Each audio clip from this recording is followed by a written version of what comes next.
Sinds 31 oktober 2011 zijn we met mensen op aarde. We vervuilen, verbruiken onze grondstoffen en veranderen het klimaat.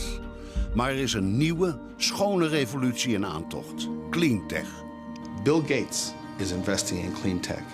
Richard Branson is investing in clean tech. Name one of the great entrepreneurs who is not investing in this space. Schoon produceren is niet langer een drempel. Het is de basis van een nieuwe golf van innovatie en industriële groei. Dit is wat u te wachten staat. We've invented a new way to purify water. This is the solar bag. We have to understand that the collective welfare is much more important than the right of the individual. Our final goal is to achieve zero emission for everything. U kijkt naar Tegenlicht. Welkom in uw Clean Tech toekomst.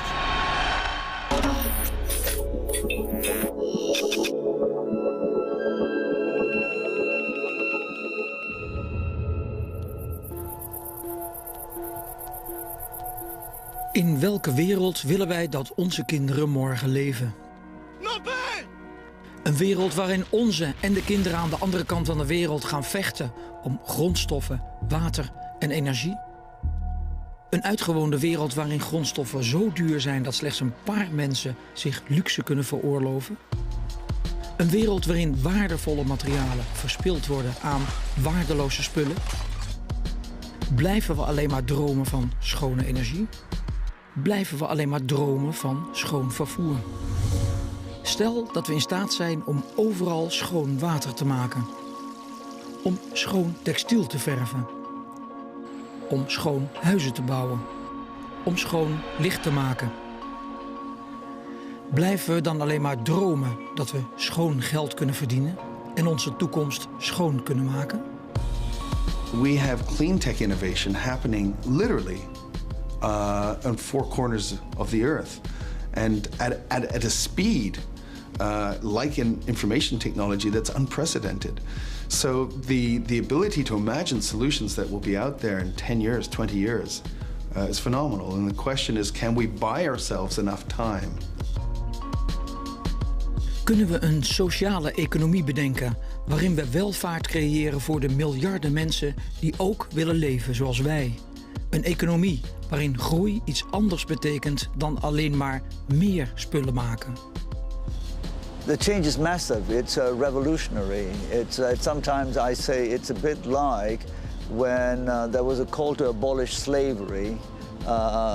200 years ago, people thought the world could not run without slaves. I think we are at a time where all the evidence is very clear. It's not an environmental debate. It's a debate about how do we organize societies. Kunnen we een wereld maken waarin schone technologie de wereld van ons en onze kinderen kan redden? Is het tijd voor een schone technologische revolutie? We've always had to fight over scarce resources. But if we get the clean tech revolution right, and I find that hugely exciting.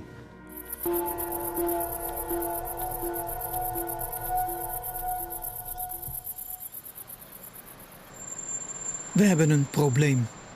We zijn met te veel mensen en we willen te veel. Vorig jaar op 31 oktober passeerden we de grens van 7 miljard mensen. En elke minuut komen er 150 mensen bij. Allemaal willen we spullen, wonen, eten, ons verplaatsen, plezier hebben en leven als een koning.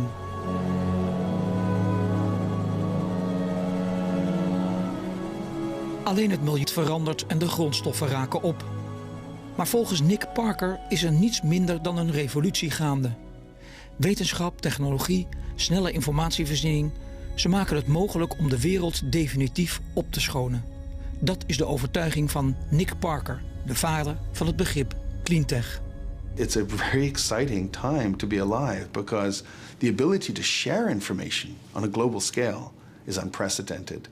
And I think this is the first time in human history that we have a global technological revolution going on. I mean, in history, whether it was gunpowder in China 5,000 years ago, or the Industrial Revolution in Europe, or information revolution in starting in the United States, it was one place. But today we have clean tech innovation happening literally on four corners of the earth. If we make this transition, then we're going to have abundance. We're going to have abundant energy, clean energy like solar. We're not going to run out of that. And we don't need to send ships to the Middle East. And it will liberate human ingenuity in ways that we've never had the ability to do before in human history. And it'll lead to, I think, an artistic and cultural and philosophical revolution with that. Begin 2000 zag Parker een opmerkelijke verandering in de focus van start-up bedrijven in Silicon Valley. Van informatietechnologie naar schone technologie. Hij besloot een investeringsmaatschappij op te zetten onder de naam cleantech.com. Well, the joke is that when we first said we were doing clean tech, people thought we were in the dry cleaning business. And in fact, when we bought the domain cleantech.com, we bought it from a dry cleaner in the US Midwest. And I remember the first time going to Silicon Valley and knocking on the doors of some other investors and saying, who do I talk to about clean tech? And one day I got a response saying, the janitor will be back after lunch. So we've come a long way in terms of us understanding what clean tech is. De investeerders begrijpen het inmiddels. Wereldwijd staan de investeringen in cleantech nummer 1 op de lijst van durfkapitaal-investeerders. Maak winst met schone producten en schone productietechnologie met gebruik van natuurlijke hulpbronnen. Dat is cleantech. De markt wordt momenteel geschat op zo'n $4 biljoen. There is a tsunami of innovation coming out of startups, corporations, university labs, all kinds of places. And it'll come from South Africa, it'll come from Turkey, it'll come from Holland, and it'll come from Silicon Valley. It's all over the place. 20 years ago, maybe 2/3 of all technological innovation came from major corporations. Today, the reverse is true. Less than 40% of all breakthrough innovations come from large companies. Most of the innovation comes from smaller companies. So we've got a much more democratic, open way of sourcing innovation that enables many, many more individuals and organizations to participate in the information and in the technological revolution. Maar wat is een cleantech start-up dan precies? Een voorbeeld. Jaarlijks wordt er ruim 30 miljard kilo textiel geverfd en dat gebeurt met water. Dat is al een feit sinds de mensheid begon met het verven van kleding. Feit is ook dat daardoor jaarlijks 4500 miljard liter water verontreinigd met textielverfstoffen en chemicaliën in ons milieu terechtkomen. Weesp, Nederland. In 2008 ontstond hier een nieuw cleantech bedrijf genaamd Dyco. Een combinatie van het Engelse woord voor kleuren, dye, en CO2. Want dat is wat het bedrijf heeft gedaan. Een textielverfmachine gemaakt die textiel verft met CO2 in plaats van met water. This machine will cause a revolution in the dyeing industry. Because there was a lot of evolution in water dyeing the last 100 years. Okay, they saved some water, but there never have been a revolution. And this machine is really a revolution in that industry. Reinier Momaal heeft de afgelopen jaren zoveel zijn nieuwe textielverfmachine in het Engels moeten pitchen dat hij er beter in het Engels over praat dan in het Nederlands. This machine is actually going to dye fabrics without using any water. Normally in the water dyeing industry, about a kilogram of fabric is dyed with about 100 to 150 liters of water. This machine is going to dye the fabric without any water, but we will use liquid CO2 to dye the fabrics. Het principe klinkt simpel.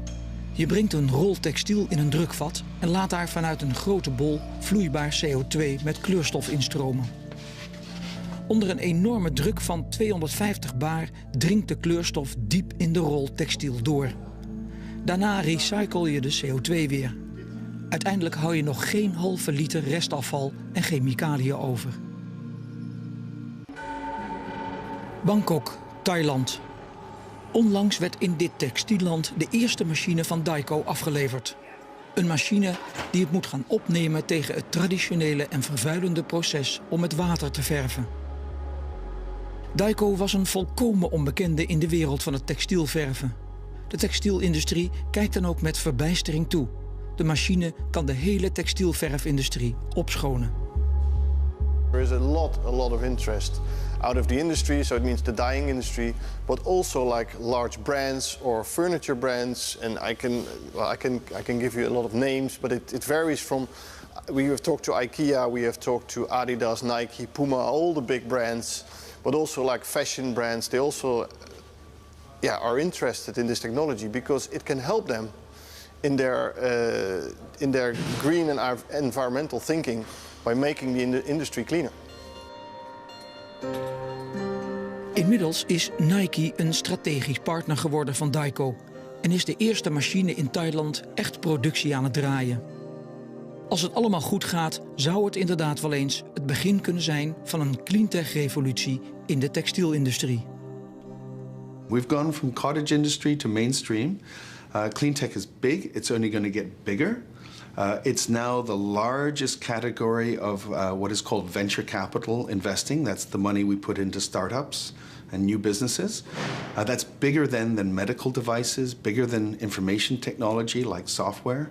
So it's very big. And the key for most jurisdictions, for most countries, is we know we're going to have to adopt this technology. The question is, do you want to be a leader in creating the solutions or in buying somebody else's solution? In other words, do you want to have the jobs and the wealth that come with being at the front of the class? Some countries get this, like the Chinese, and some countries don't get it. Verreweg de grootste cleantech-gebieden zijn op dit moment zonne-energie en transport. En inderdaad, de Chinezen zijn zeer actief op allebei deze gebieden. Shenzhen, China. Shenzhen ligt tegen Hongkong aan en is het voorbeeld van Chinese voortvarendheid. 30 jaar geleden gaf de Chinese overheid de opdracht om dit vissersdorp tot de economische tegenhanger van Hongkong te maken. Nu staat er een stad die de hele wereld voorziet van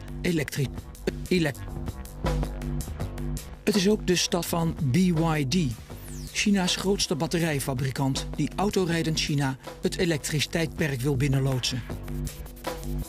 Our final goal is to achieve zero emission for everything, for every transportation, every public transportation, every private transportation. People have always sought ways to travel more quickly, and when the wheel appeared, the first step was accomplished. When Carl Benz created an internal combustion engine for a tricycle carriage, we entered the era of the automobile. The whole world changed, with cities expanding. China was transformed from a land of bicycles to an automobile kingdom. Automobiles brought with them both speed and convenience.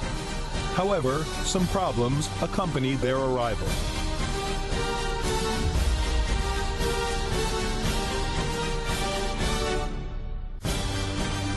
The appearance of the pure electric vehicle marks the world's entrance into the pure electric vehicle era.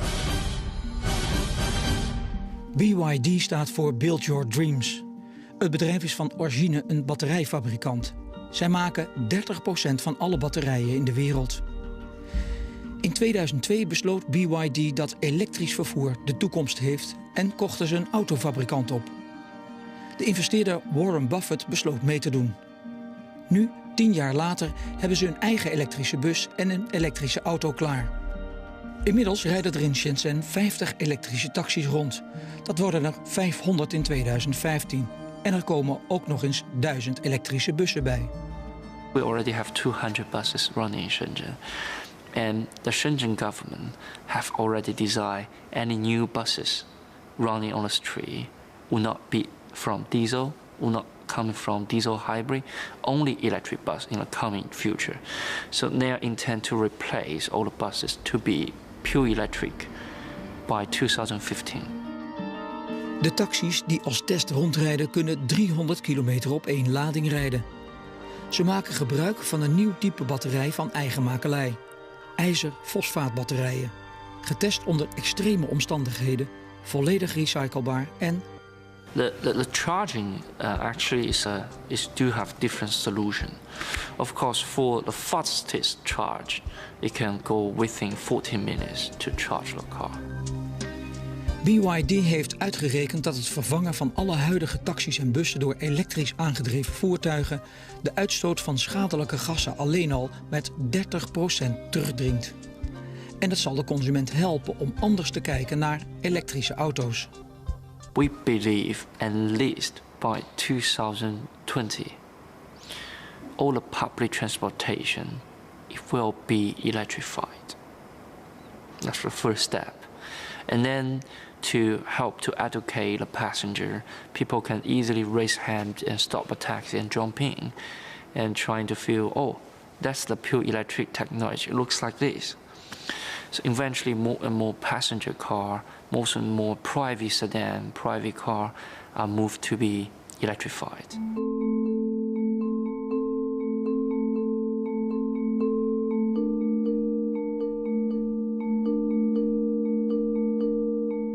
Maar BYD heeft meer dromen.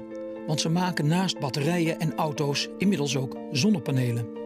Hun droom is de Green City. The sun gives us the energy. Only one day it can afford the whole world can use for 1 year.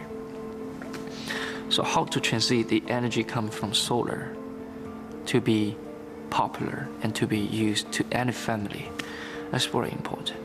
And we have seen that China have decided to move to solar power station or power plants in the coming future.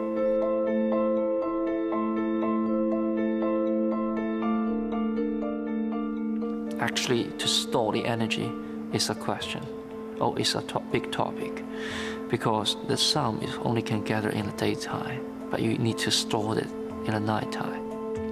So nowadays, people are talking about using battery to store the energy, create a battery storage station.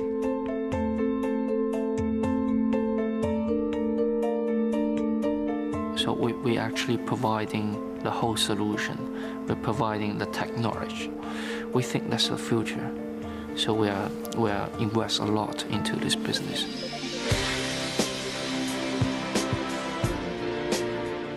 And the smartest investor of the post-war era, Warren Buffett, is investing in them. Bill Gates is investing in clean tech. Richard Branson is investing in clean tech. Name one of the great entrepreneurs or investors of the last 30 years who is not investing in this space. This is hugely exciting. When I started clean tech 10 years ago, we didn't have the same caliber of investors and entrepreneurs focused on this now, and scientists and engineers. The caliber of people who are involved in this space, whether it's for missionary or mercenary reasons, is out of all recognition from just 10 years ago. So you've got some of the finest people putting together companies like BYD, Build Your Dreams. And so it's very exciting to believe that we can get there. We've just got to stop being so afraid of the future and start embracing it with great excitement. Omarm de toekomst. Iedereen een schone auto. Dat is een mooie droom, maar volstrekt onmogelijk volgens de Aziatische denker Chandran Nair.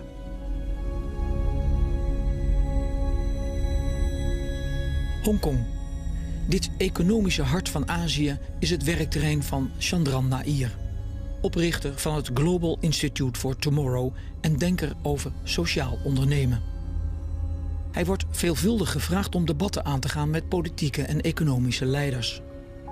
In zijn nieuwste boek, Consumptionomics, stelt hij dat er gewoonweg niet genoeg grondstoffen zijn om iedereen een rijk leven te geven. The GDP of the world is expected to increase by 15 to 20 times by the end of this century. Where will all the resources come from if we carry on this way?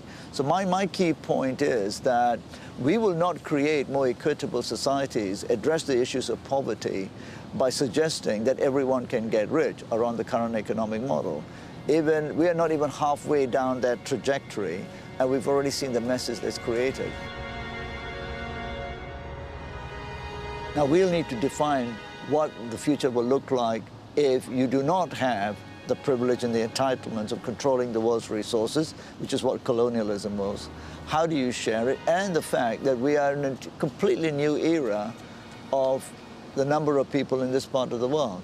Everybody can't have everything, which in the Western narrative, and particularly the American model, says everyone is free and can have everything. We can't have everything. But that discussing we can't have everything must be the basis for which we create more equitable societies. Everyone having everything is a lie.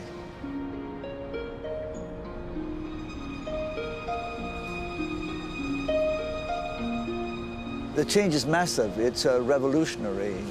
Sometimes I say it's a bit like when there was a call to abolish slavery 200 years ago. People thought the world could not run without slaves. I think we are at a time where all the evidence is very clear. It's not an environmental debate. It's a debate about how do we organize societies, how do we create the political institutions that will allow a very, very crowded planet to be shared amongst perhaps 15 billion people by the end of this century. So it's revolutionary in scope. And one of the things I want to challenge is, I think the debate that's carried out at the moment would suggest that these solutions are to be found in technology, free markets, etc. I mean, very simply put, we can't use the tools that got us into this mess to create the new future.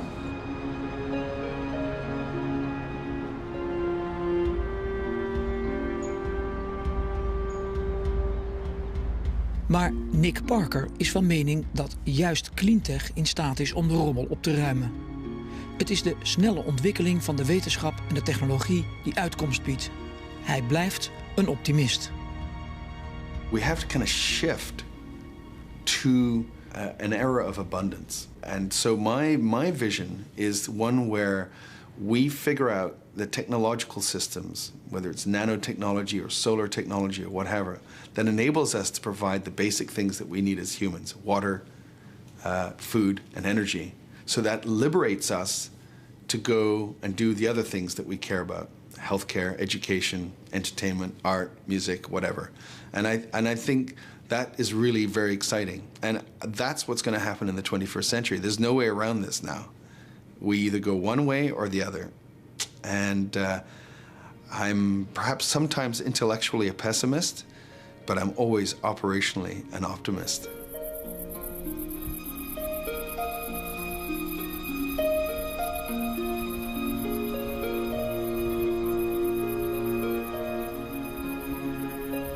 I mean, clean technology is important, but you know, I don't want to seem to be anti-technology because I'm an engineer by training, and technology is very important. But I will go on and re-emphasize my point. We should not see technology as the solution, the magic wand, the panacea for all of this.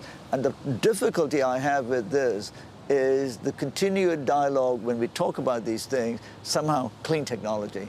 But you'll know, when I mention clean technology, or you mention clean technology, the first thing we think is about VCs coming in, lots of money, there's a technological solution to some niche environmental issue, and then there are billionaires created, and they are all on primetime television as heroes of the green world. This is nonsense. So of course we need clean technology. We need clean technology which is able to serve large needs. Much of the clean technology we have is niche, makes good television, but it doesn't serve the needs of the world. Name me one clean technology that has penetrated the bottom of the pyramid. I can't think of any. Misschien toch een voorbeeld. De voortschrijdende cleantech leidt tot verrassende nieuwe ontwikkelingen. Ook voor de onderkant van de piramide. De nanotechnologie bijvoorbeeld levert een bijdrage aan een interessante oplossing om makkelijk, schoon en gezond drinkwater te maken. Portland, Oregon, USA. Gelegen aan de Columbia-rivier en de talloze meren is er water genoeg. Hier wel, maar elders in de wereld sterven mensen als gevolg van zwaar vervuild drinkwater. Hi, my name is Mark Owen. I'm the founder of Puralytics, and we've invented a new way to purify water. This is the solar bag, a water purifier that uses the light of the sun to activate this nanotechnology-coated mesh to detoxify and disinfect water. Onder de rook van Portland werkte Mark Owen al vele jaren in de waterindustrie toen een reis zijn leven dramatisch veranderde. I was traveling in Japan, actually, and I was thinking about how to purify water and using ultraviolet light to disinfect the water was well known. But I was looking at a building in Japan, in a place they go Tokyo, New City, and they had coated some of the buildings with a nanotechnology coating to help the contaminants that collect on the building run off during the rain. And there was a sign there that talked about how some of the contaminants actually break apart in this sunlight-activated process. And I thought, wow, if we could get the light of the sun and the surface area of a building into a can, and thought about it instead of from the building point of view, but from the water point of view, you could make a way of purifying water. Owen combineerde zijn kennis van waterzuivering met ultraviolet licht met de nieuwe nanotechnologie. Hij ontwikkelde een materiaal dat pesticiden vernietigt, zware metalen aan zich bindt en alle bacteriën en virussen doodt. Enkel en alleen onder invloed van licht. It says here on a sunny day about 3 hours in the sun, and on a cloudy day about 6 hours. So we have a sunlight simulator here. Just put it right there in the sun and just leave it there to purify the water.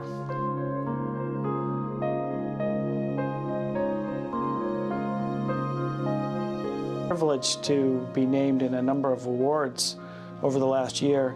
This is the National Grand Prize for the Clean Tech Open. This is the Global Clean Tech 100, which is a different group that has named us as one of the top 100 companies in the world. Zijn idee leverde hem een stortvloed van cleantech prijzen op. Hij ontwikkelde naast de SolarBag ook een systeem waarmee kleine bedrijven in staat zijn om zwaar vervuild water direct om te zetten in schoon water. Het werkt fundamenteel anders dan een filter. Het apparaat breekt in dit geval met kunstlicht alles echt af. De enige reststoffen zijn water en CO2. En de zware metalen die zich hechten aan het nanomateriaal. Zo kun je bijvoorbeeld een vat met zwaar vervuild water aan het apparaat koppelen en dat 24 uur door het apparaat laten stromen. Wat rest is een vat met schoon water. Puralytics is een typisch voorbeeld van een cleantech start-up. Ze doen alles nog zelf. Van het inpakken van hun SolarBag tot het in elkaar solderen van hun machine. Well, we did actually start in my garage, so it feels a little bit like that. We're starting to get a little better equipment and growing in our facilities, and hopefully someday we'll have a large factory to build all this. Maar het meest trots is Mark toch op zijn SolarBag, die hij wil verspreiden over de hele wereld.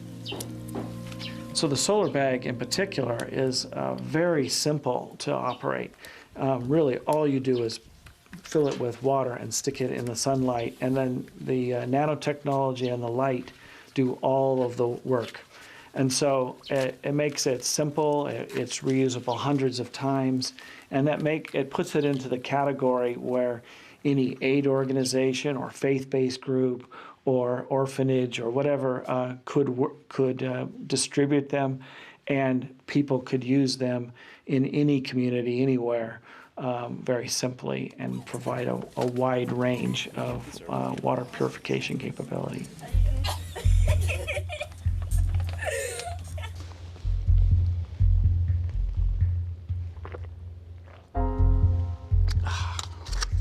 Very good.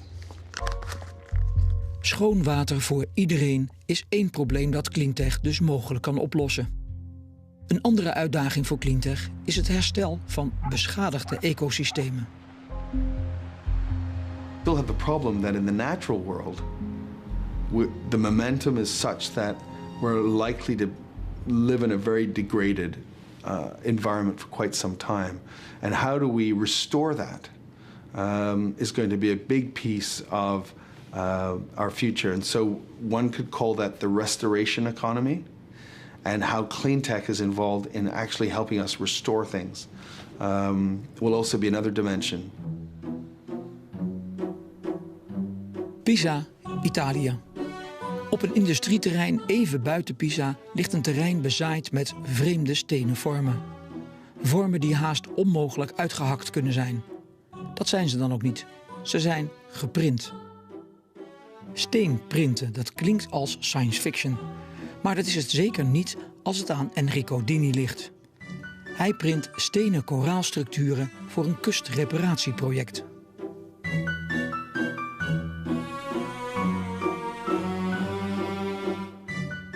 All the features you see are dimensioned to allow some kind of fish to colonize the pieces. So big fishes inside, lobsters and crabs, and on the substrate, the roughness will allow a fast growth of corals. And I'm very curious to see what will going on in the next 5 years when those pieces will be underwater, to see the outcome of this substrate that has been artificially made but is not completed. It's the nature that must complete the job.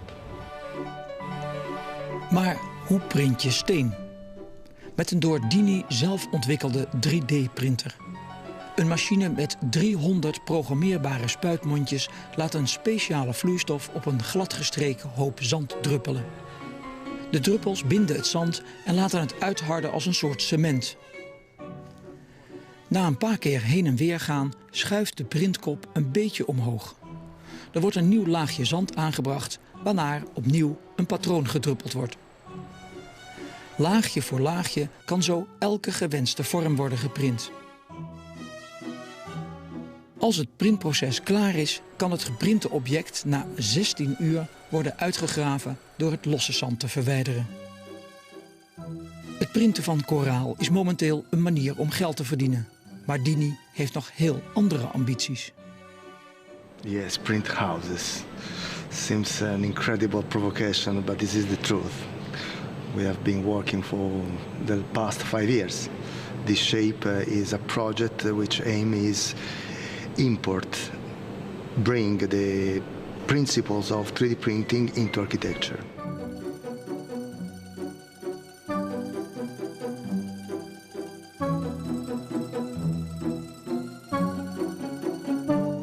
This is the scaled model at 8.5 meter. Is actually the only first 3D printed building on Earth. Very rough. I love it, despite it's very primitive. And imagine this building completely assembled. This should be a temple of beauty. De bouw staat bekend om het feit dat het heel veel afval oplevert. En dat het enorm veel CO2 kost om bijvoorbeeld beton te maken. De 3D-huizenprinter is voor Dini de ultieme vorm van cleantech bouwen. Bij het hele printproces worden namelijk alleen natuurlijke stoffen samengevoegd. De uithardvloeistof is door Dini zelf ontwikkeld uit een stof die uit zeewater wordt gehaald. En het ultrafijne zand, dat echt door de hele hal ligt, komt uit de Dolomieten. What we were intended to do is to you have in your land to build stuff on the land. So the building structure should be, as has been in for centuries, son of the land from which it comes. What I have in mind would be to make social housing in a certain manner, to make trullos or domes or or cupolas or something like this, to allow poor people to have a real stone house, something that is not a slum or something like that. I'm thinking about a very cheap printer, 3D printer, to allow very low level of automation in order to allow also a simple man to build his own house 3D printed. And this is possible. Het klinkt als een droom, maar schoner kan haast niet. Zelf goedkope huizen printen met zand van eigen bodem. Zelfvoorziening en grondstoffen die iedereen kan gebruiken. Dat komt al aardig dicht in de buurt van de wereld volgens Chandran Nair. The majority of human beings need freedoms which allow them access to safe food and water, access to proper housing. The majority of human beings, electricity. 400 million Indians don't have access to electricity.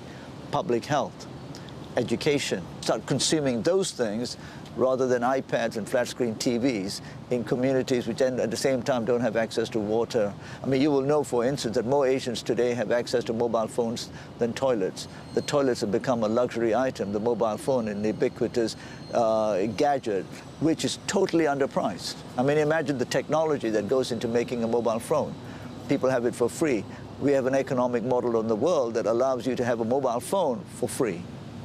But not a toilet. But not a toilet. So let's think about the economics of this. Those who make those things have found an economic model to underprice the phone with its hydrocarbons, with its rare metals, all of those things for free. All you need to do is grind. Onze spullen worden gemaakt door te goedkope handen op basis van te goedkope grondstoffen die uit mijnen worden gehaald met vervuilende energie. Dat zijn de milieu- en sociale kosten die nooit worden meegerekend. En daar houdt Cleantech vooralsnog geen rekening mee. It thrives on underpricing resources, its excessive use of resources, it doesn't price things properly, and it suggests that free to have everything. And this is where the technology people always get ahead of themselves and don't factor in the true cost. My view is much of the technology, even like, the iPads, what would be the true cost of an iPad? Today it's about $500, $600 US. I would guess, and I'd like to be proven wrong if that is so, that the true cost of an iPad is about $10,000, right?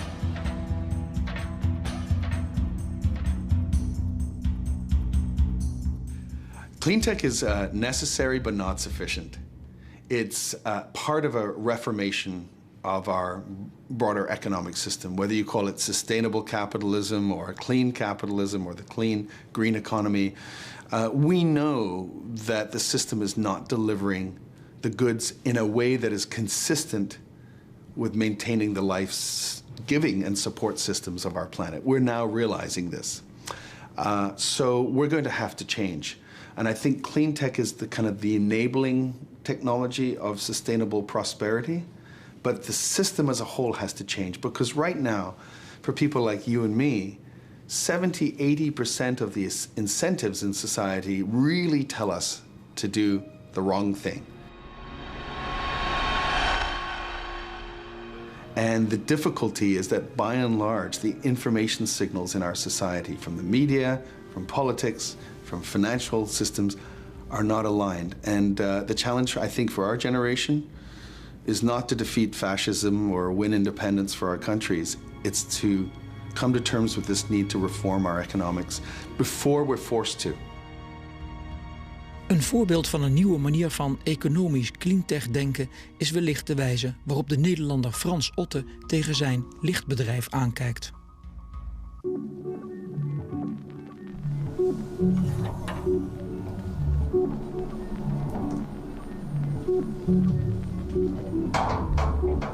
Op het gebied van licht heeft zich de afgelopen jaren een ware revolutie voltrokken.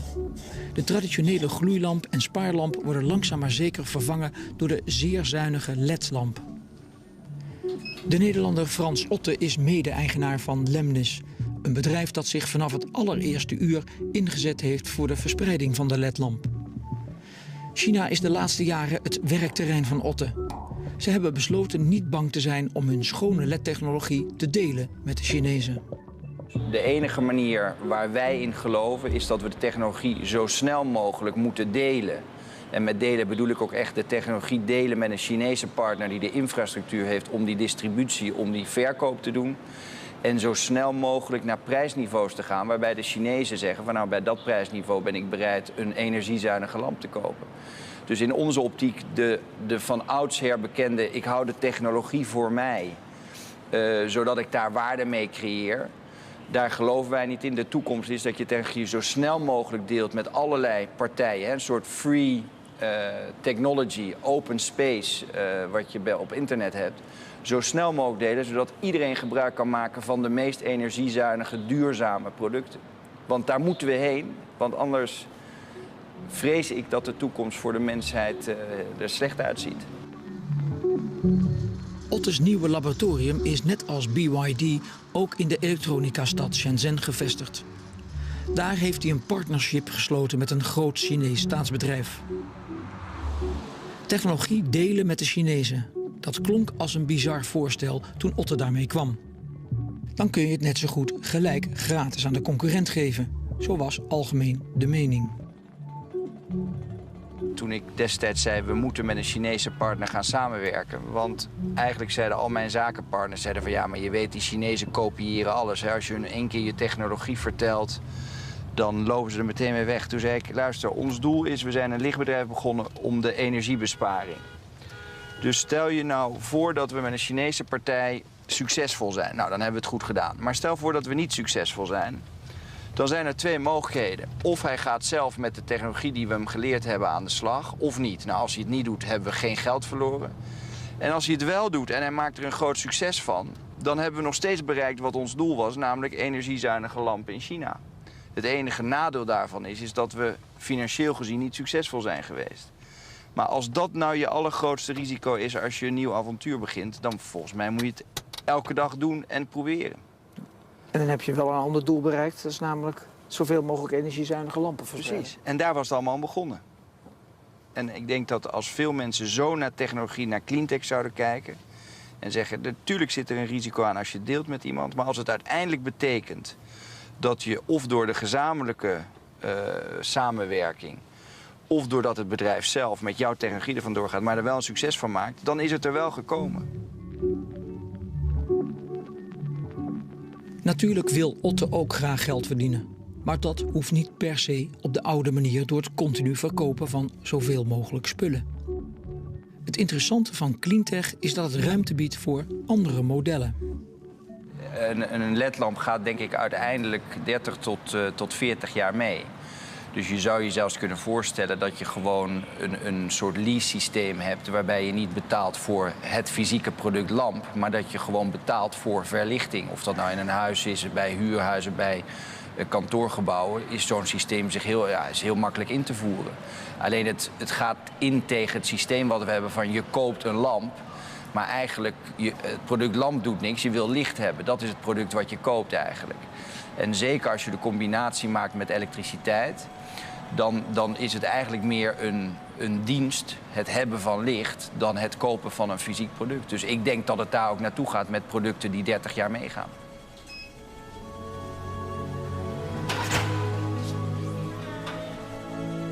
Cleantech gaat de manier waarop wij produceren en consumeren veranderen.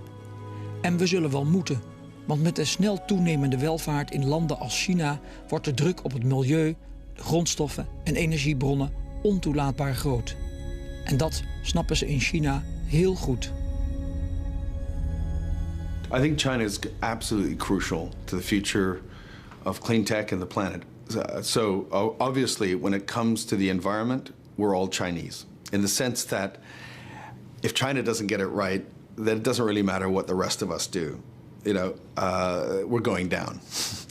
So what are the Chinese doing? Yes, they're polluting like crazy and they're building coal-fired plants. But at the same time, they're building companies in lighting and clean cars and renewable energy and dry agriculture, which is low water use agriculture, etc., etc. They're moving on virtually every single front that matters. Now, we're just beginning to wake up in the West to the idea that the Chinese are actually going to dominate most of the clean tech industries of tomorrow. And, you know, maybe that's not a bad thing. You know, maybe, you know, the Chinese are meant to make, maybe they're meant to be the Walmart of clean tech and bring these technologies to the world at a price point that is affordable to everybody. Maybe that's the Chinese contribution on the world stage.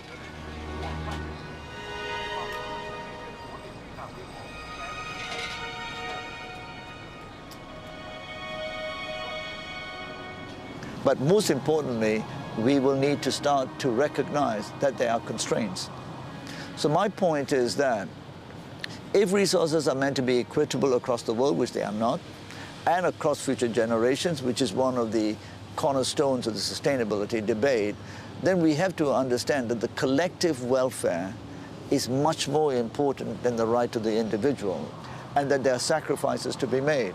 All I'm trying to do in this part of the world, because I'm happy to go into it further, I don't believe that in the West you can have this discussion because entitlement has created a view that everything is possible. Politicians are not willing to address these issues. In this part of the world, we have an opportunity to create a different conversation. Our political leaders must have that conversation. It'll be very tough. But if we continue to believe in the lie that these solutions are in free markets and technology, then we will create a very bleak future. So it starts with the honest conversation, dispelling the notion that somehow we can carry on this way through innovation. In a way, my prediction would be that in 10, 20 years' time, there will be not such a thing as clean tech, because it'll be clean tech inside. Everything will be clean. Whether you're making lemon juice squeezers, or you're making furniture, or you're making rubber tires, or tires for cars, everything will have to be clean and sustainable. And so there won't be such thing as green jobs. All jobs will be green, or there won't be a job. That's just the reality of the world we're moving into. And it's starting to dawn on some of us that that's going to be the case.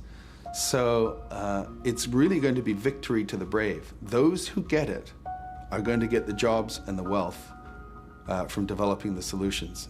That's the message.